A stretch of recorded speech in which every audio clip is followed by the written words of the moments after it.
Okay, hi friends. Today we'll discuss something about the anti-defection law and how it was used and misused in Karnataka's state legislature's case. In the month of July, something happened in Karnataka, and the MLAs initially they were resigned, and later they were disqualified by the Speaker of Karnataka state legislature, and they went to the Supreme Court. Now the Election Commission of India want to conduct the by-elections, but the case was already pending in the Supreme Court. Now recently they have submitted to the Supreme Court that they may defer the election, so the elections will be delayed. But now the Supreme Court has to pronounce a judgment on this anti-defection law. So before coming into Karnataka's case, first let us understand how the 10th schedule is misusing, how the anti-defection law is misusing in different parts of the country. Actually, the genesis to the anti-defection law was started in the 1960s only, because at that point of time, because after independence only, our MLAs or our MPs or the legislatures, they started defecting from one political party to the other political party. If they contested on one party ticket, they have to be in that position till the completion of that time. But they are contesting on one party ticket, but after election they are moving to the other party, they are jumping to the other party. So in the 1967, in the state of Haryana, there was an MLA called Gayalal. He defected 3 parties in a particular day. That is why this incident we call it as Ayarams and Gayarams.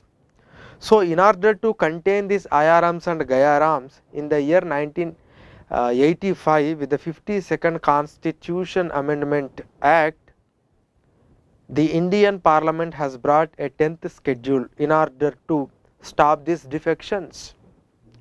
Suppose if the defection happens, defection in the sense, suppose if an elected representative voluntarily gives up the membership of that political party on whose ticket he was elected, or otherwise the elected member, if disobey the directions given by the concerned political party in the state legislature or in the union legislature, then he is liable for disqualification.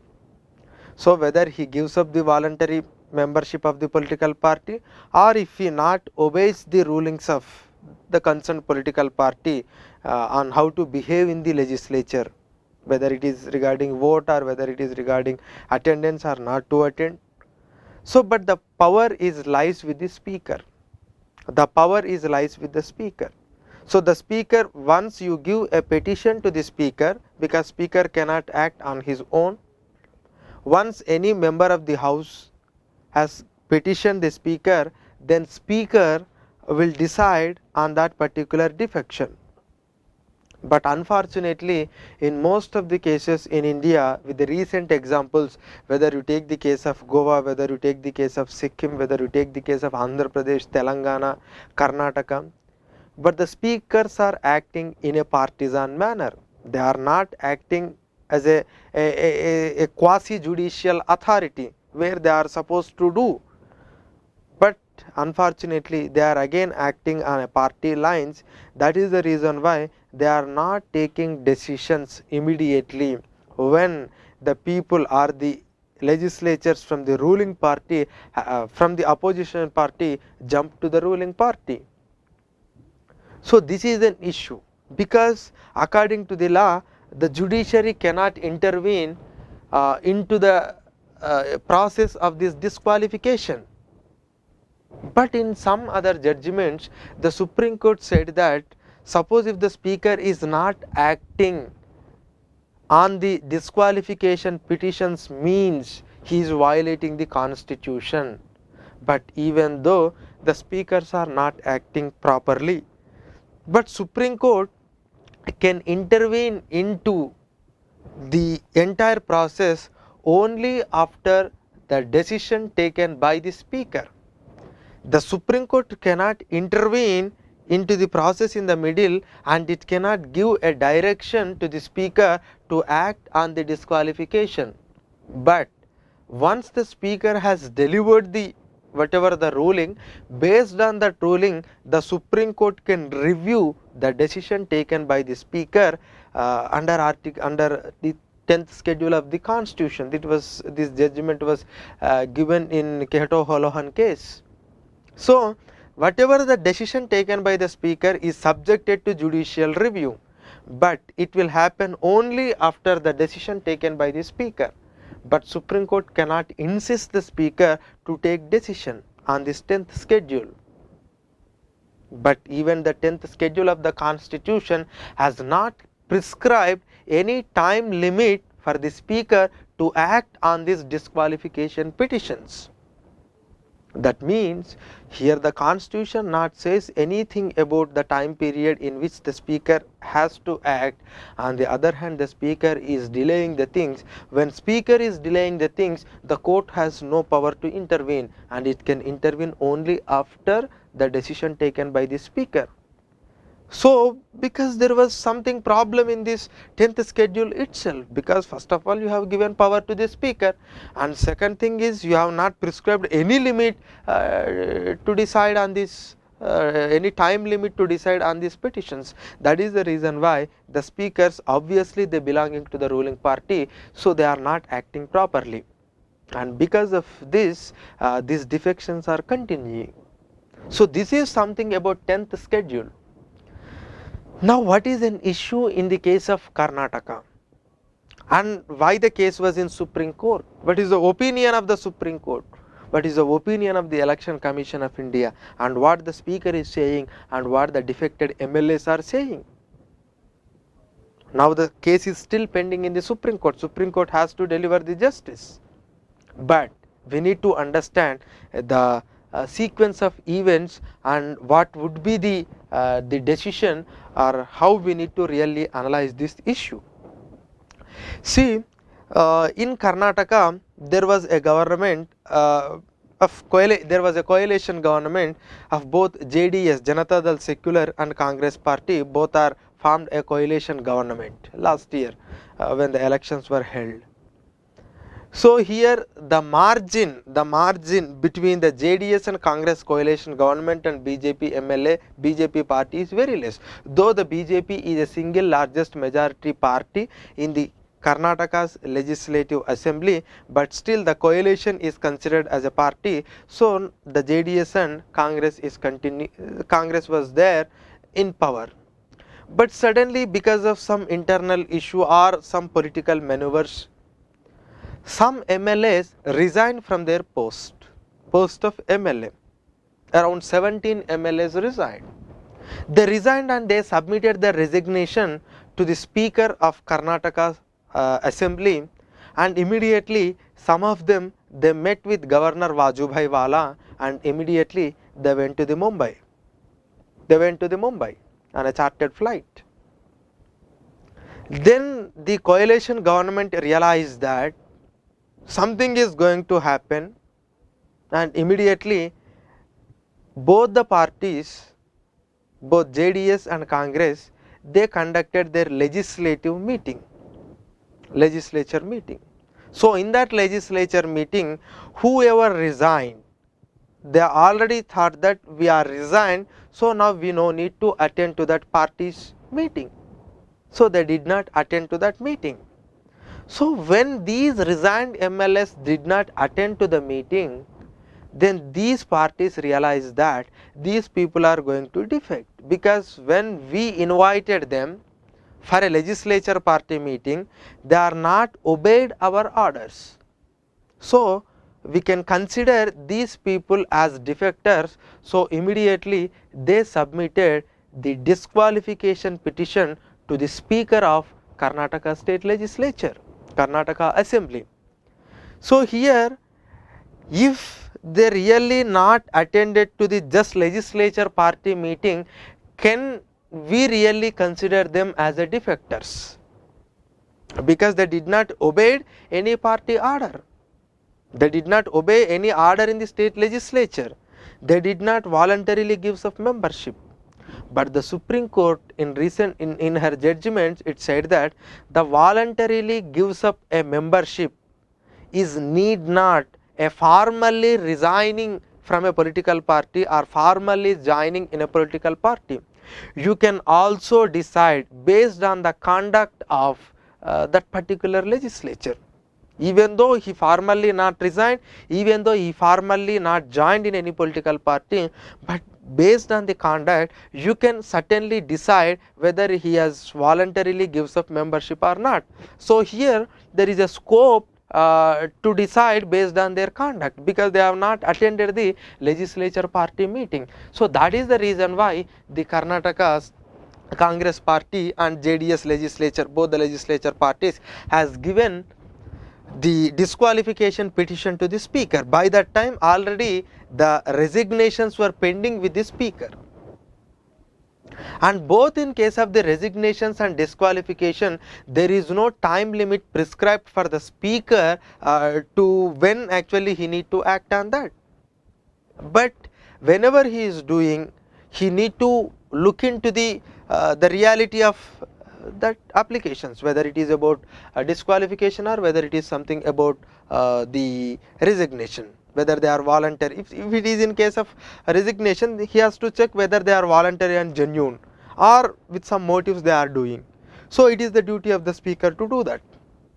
So when both the both the petitions are pending with the speaker, then speaker decided that whatever I have received only 13 resignation letters, in that 8 were not in proper format, so they have to submit it again,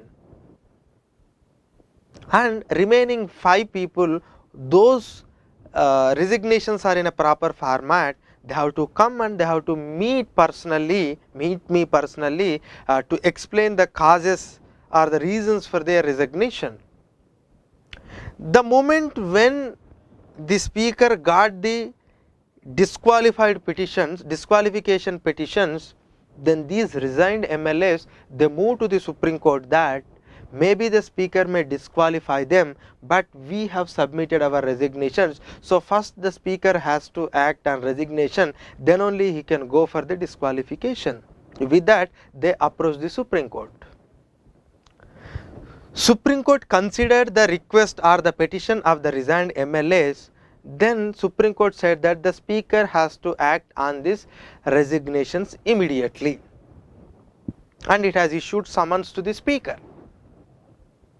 Then speaker has replied that there was already a disqualification petition pending with me, because after their resignation the disqualification petitioner also came. Now both the petitions are pending with me, so I need to look into the both, and moreover I need to check the genuinity or the voluntariness of their resignations. So I need a time, I cannot decide immediately. Then Supreme Court said on another day that it has issued a stay on the decision of the speaker. That means now the speaker is not supposed to take any decision either on resignations or on disqualifications, either on resignations or on disqualification. That was the status with the stay issued by the Supreme Court. When the Supreme Court has issued a stay, what is the condition then? The condition is that those resigned, their resignations are not accepted. Now the speaker, either he cannot accept or he cannot reject, because the Supreme Court has issued a stay.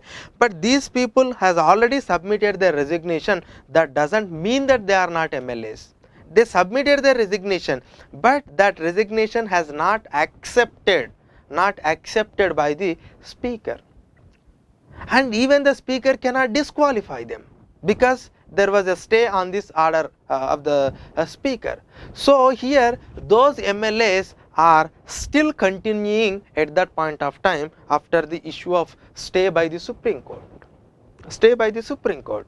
So, after the stay of Supreme Court, though these people are submitted their resignation, though the disqualification petition has submitted to the Speaker by the Congress and JDS legislature party, but anyway the stay is there on the decision of the Speaker. So, those MLAs who resigned are continued as a members at that point of time because their the decision of the Speaker was stayed. So now the Kumaraswamy wanted to prove his majority because by that time already the opposition leader Yediyurappa has met the governor to ask the chief minister to prove his confidence or majority in the house. So then the chief minister came forward, Kumaraswamy, farmer at that point of time, former chief minister, and when he introduced the no confidence motion, by that time these legislature party of JDS and the Congress could not issue a whip because there was a stay on this entire process. So they did not issue a whip. But anyway the process continued, and during the process the governor has issued some direction to the Speaker that to complete the confidence motion by this end of the day or end of next day. In that way he started giving the direction to the Speaker, but the governor should not supposed to do that, but he has given that directions. But anyway finally the Kumaraswamy government lost the majority on the floor of the house. But in this process those who resigned from the post of office, they have not attended for this confidence motion. They said that there was a stay on our resignations, so maybe Supreme Court is considering my resignation, so I am not supposed to. That is the reason why those resigned MLAs, they have not attended for the no confidence motion which was introduced by the Kumaraswamy. So he lost that confidence motion and finally he demitted the office. Once that process is completed, then the Speaker of Karnataka Assembly, Ramesh Kumar, though there was a stay on the decision of the resignations and the disqualification, but even though there was a stay, he disqualified the MLAs on which the disqualification petition is pending, and he disqualified them till the completion of the period of the current assembly. So the Speaker now disqualified those defected MLAs, that is he is considering them as defected MLAs, but they were resigned and now the disqualification petition is pending, and though the resignation petition is also pending. So now he disqualified them till the end of the completion of the current assembly session, current assembly term. That means maybe till the year of 2023, or if the elections comes prior to that, till that point of time. Now these disqualified MLAs, they approached the Supreme Court that, sir, there was already a stay, but in spite of that the Speaker disqualified us and we have an every right to resign. So these are the sequence of events. So now what is the question is, there was already a pending petition regarding resignations. Later the disqualification petition is there was a stay. After that there is a no confidence motion, and after the confidence motion the Speaker disqualified till the completion of the current assembly term. Now the Election Commission of India wanted to conduct the elections because they have a constitutional responsibility to conduct the by-elections. And initially Election Commission said that Speaker don't have a power to stop any person for the contesting the elections. But later Election Commission changed its stance and saying that they are deferring the elections till the Supreme Court decides on the fate of these defected MLAs. So now the question is that, suppose if they resign and if their resignation is accepted, what is the consequence? Suppose if the disqualification petition disqualification is accepted, then what is the consequence? That you need to understand, because the consequences are important here. Here the thing is, it is the speaker has to decide either first on resignation or first on disqualification. Suppose if their resignations are accepted, then they can contest the elections. They can contest the elections immediately in the by-election. And even before becoming the member, they can also hold any executive post like the ministers. Here the thing is, if their resignation are accepted, then they can contest the by-elections, and even before the election or elected, they can hold the executive position like minister, because our constitution allows to hold a minister position without being a member of either houses of the state legislature or the union legislature for the period of 6 months. So they can have an option, so they can hold both the minister post and later they can become the legislature. Suppose if they disqualify, they can also contest the by-elections. But till they elected to the house again, they cannot hold any executive post like ministers. They can contest the election, and till they elected to the house again, they cannot hold any executive post like minister. That means if they elected again, then they can become the minister. This was the opinion of the Election Commission of India in case of Tamil Nadu.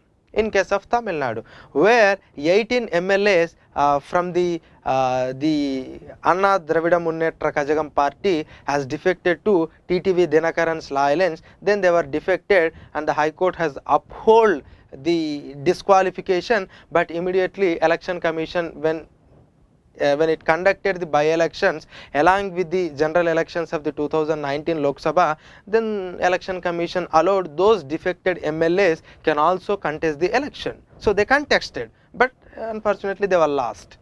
But here, if they disqualified, they can contest the elections again, but till they elected to the house, they cannot hold any executive post.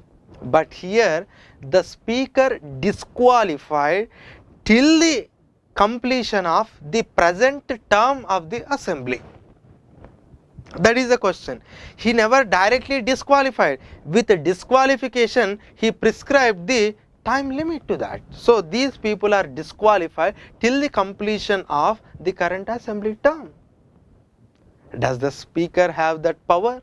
It is again a question, because the 10th schedule has not prescribed any time limit, whereas in case of other disqualifications, according to the Representation of the People's Act of 1951, in case of other disqualification there is a prescribed time limit. It is in case of 6 years. Suppose if he convicted in a case, convicted and sentenced in a case which is giving punishment of more than 2 years, in that it is 6 years. But in case of anti-defection law, the time limit was not prescribed. It has given power to the discretion of the speaker.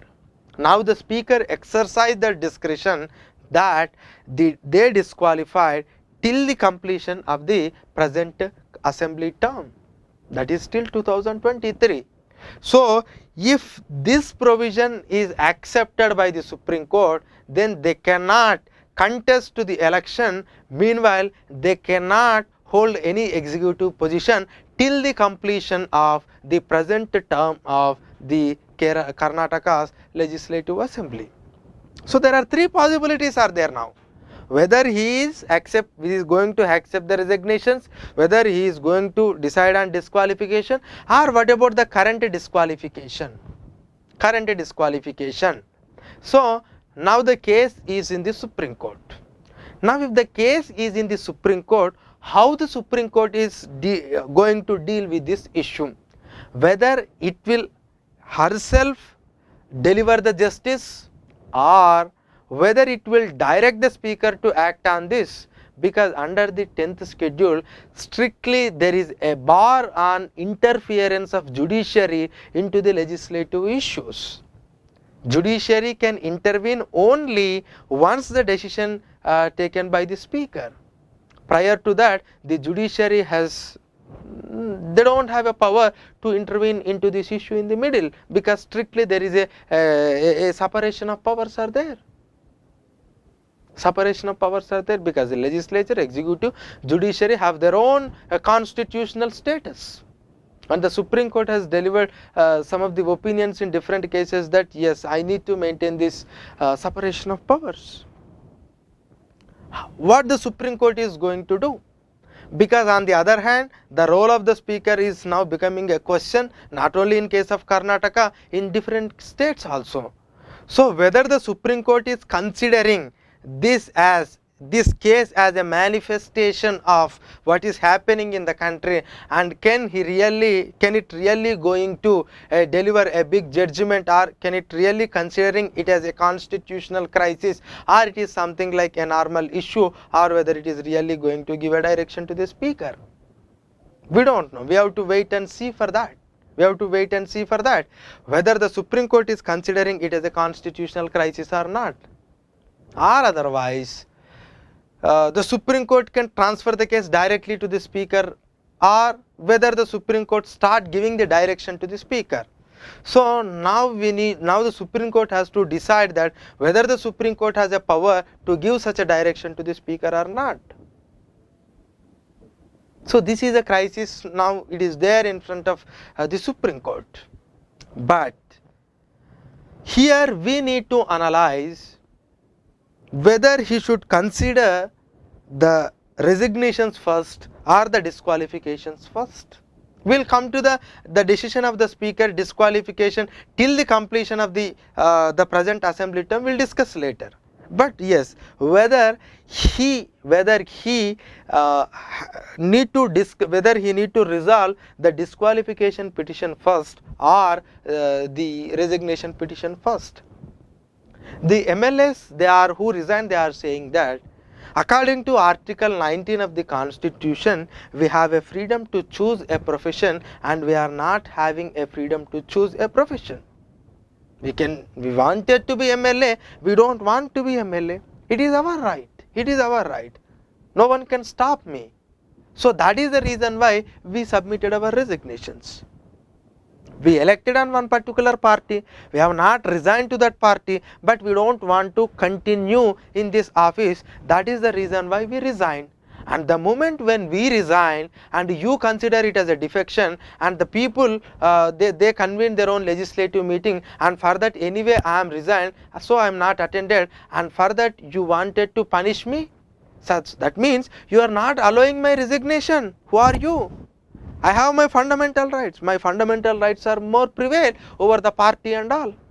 So I have every right to resign. So I am resigned. And after resign, immediately you convened a legislature party meeting, and then you submitted that he is disqualified, he is defecting. That is the reason why you submitted a disqualification petition. So this is not a fair thing. As an MLA, we have a right to present in the house, and we have our own fundamental right not to continue in the office. So you have to decide first on my resignation. That is what they are saying. So legally it is correct. Legally it is correct, because they resigned because they have a right to resign. They have a right to resign, and it is the speaker has to spell it first, because whatever the disqualification petitions, the disqualification or whatever the defection is, you are considering only after submitting the resignation. You never realize that before resignation he is going to defect, and there is no proof to that defection also. Only after he resigned from his office, he neither joined in any other party, he nor resigned from his own political party, but you consider it as a defection. So you cannot consider the defection first, so you please consider the resignations first. This is an argument of the resigned MLAs.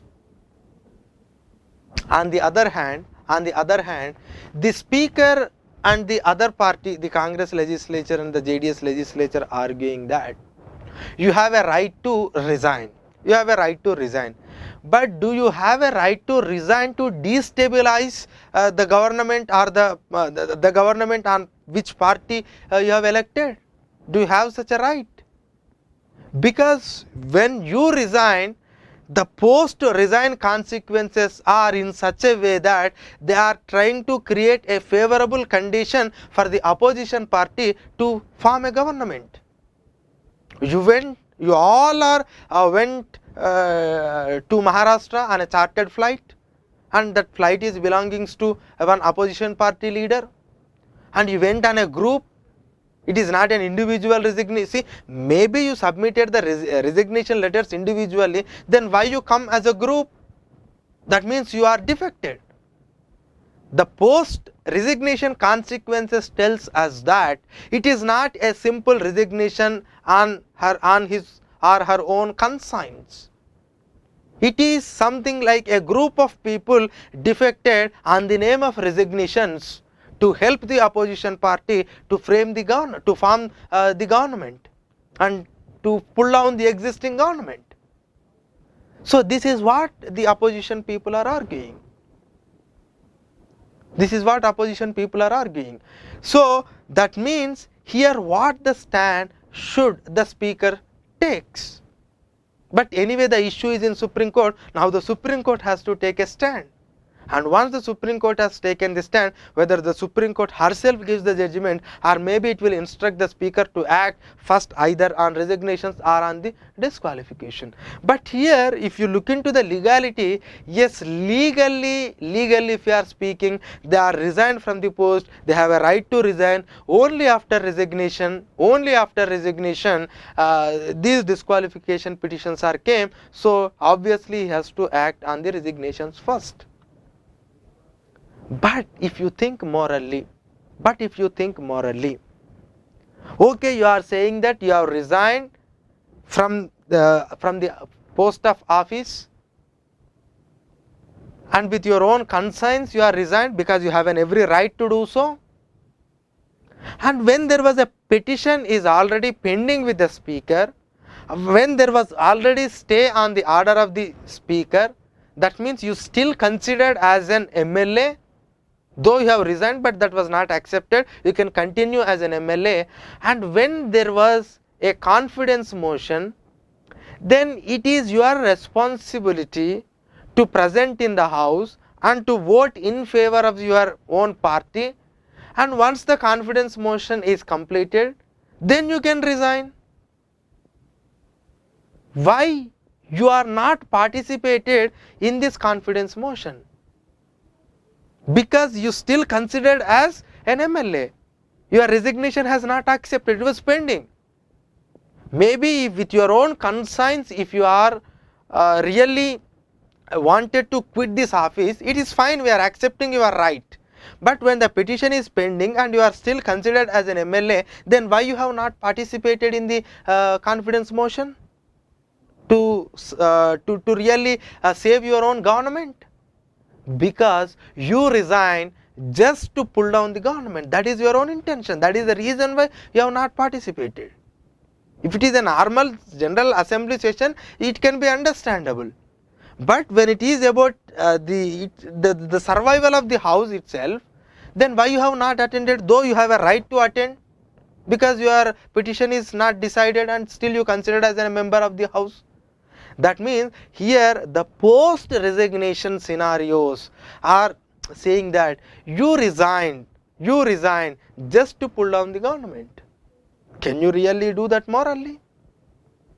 You should have waited till the even you could have participated in the confidence motion, and then later you can decide, so that the government could survive, and till the next 6 months there is no confidence motion, because no confidence motion or confidence motion is only admitted in once in 6 months. You could have saved the government and later you can resign, and later the by-elections will come, and whether it is up to you to decide the contest the by-elections or not. So that means here whatever you are saying the reason as I have a right to resign and I am resigned with my conscience is not looking as what you are saying. You are resigned to benefit somebody, that to your political opponent, and you wanted to pull down your own government. That is the real intention that shows here. So morally can an MLA do that? He cannot do. Now suppose if the by-elections are already, suppose if the by-elections they are contesting, again will the same resigned MLAs they are going to contest? If they contest, then what is the logic that you will attribute to them? On the other hand, they say that they have a right to resign. They have a, they resign with their consent. Again, why you are contesting? It is the people decides whether you will be elected or not, but what is your motive? So here the ethical issue here is that they have resigned, but they have resigned to benefit one political party. So here two issues are there. One is a legal issue, one is a moral issue. Legally these people are correct, but morally these people are not correct. It is about the legality and morality of the MLAs who resigned. Now we don't know whether the Supreme Court will consider the legality or the morality, and what it will going to deliver, we don't know. Let us wait for that. Next, when it comes to the legality and morality of the speaker, when already the resignation petitions are there with you and you know that after resignation petitions the disqualification petitions came, then why you have not resolved that resignation petitions? Why you waited till the disqualification petitions are submitted to you? Because you yourself has given an opportunity for the opposition leader, for the Congress and JDS to submit the disqualification petitions, and thereafter you are saying that no, I have a two petitions, then on which I have to act. First of all, you abdicated your own responsibility. You have not acted properly on the resignations. Next, when there is already stay, of the Supreme Court, how you disqualify? How you disqualify? Because the Supreme Court is considering the issue, but you have used that, okay, I can disqualify till the completion of the term, So here the speaker has also not acted properly, because he has not considered the resignation petitions, and he override the stay issued by the Supreme Court by disqualifying all those MLAs. So speaker is also both legally has done wrong and morally has done wrong. Next, when it comes to disqualification till the completion of the current assembly term, so here the law says that it is only about disqualification. So here whether the speaker has such a discretion to disqualify to a unlimited period of time or limited period of time, or he can just disqualify to this current position, which one is correct? So here again two arguments are there.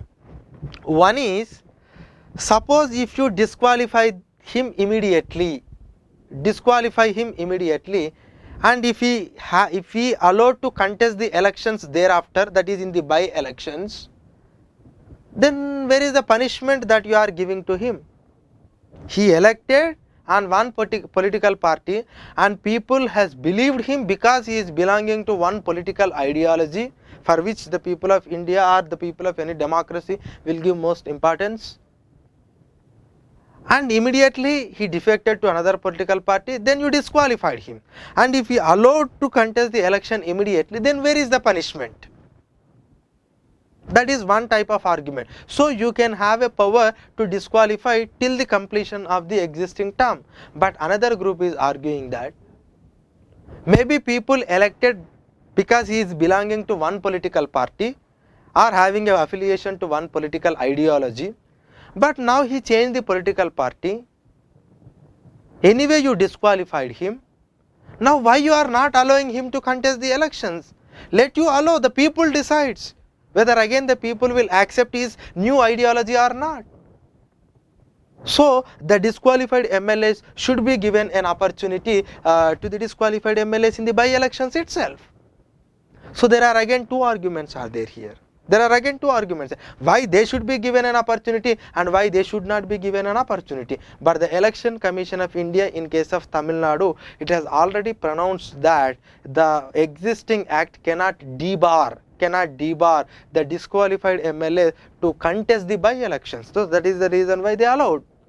But if really looking into this issue comprehensively, do we really need to punish those MLAs, or do you really allow the people to punish those MLAs? Because the most of the MLAs who disqualified were defeated by the people in Tamil Nadu. The people has given the justice. So why you are containing the rights of the people? Let the people decides. If the people accepted his changed ideology, then we can't help, because in a democracy it is the people mandate is given more priority or the primacy. So this is another argument.